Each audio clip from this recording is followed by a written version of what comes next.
In this episode, we're answering how much work is it to sell an agency?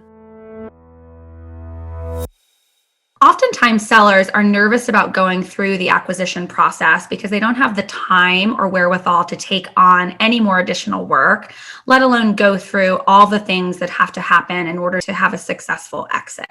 There's few things where a seller needs to be actively engaged upon during the sales process if you're working with a good M&A advisor.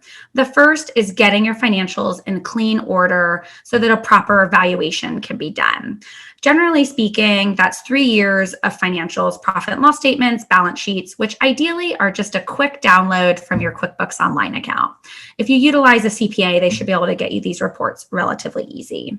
Outside of the financials, once we're actually in the process, sellers are typically engaged before they sign a letter of intent, after we've vetted buyers. So there's a really interesting time there where buyers have been vetted, they're super interested in your agency, they maybe have even submitted an offer, but you obviously aren't going to take an offer from someone that you've never talked to. Going through the acquisition process is just as much about you vetting a buyer as it is about them vetting you. So those phone calls really need to have your time and attention. There should be some prep work beforehand where you're doing research on the potential buyer and coming to that meeting prepared with any questions that you may have about what their intentions are post-transaction.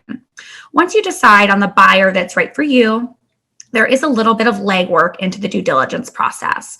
So the due diligence process is when the buyer gets to really look under the hood of the agency and make sure that all the T's are crossed and the I's are dotted. During that process, they're going to want to see things like tax returns, any legal formation documents, bank statements, credit card transactions, maybe employment agreements or payroll reports, just things that you'll need to gather. You may have someone on your team who can help with that, but there is a little bit of legwork there. That's it. Our goal throughout the process is to really hold your hand and make the process as easy as possible so that you can continue running your agency.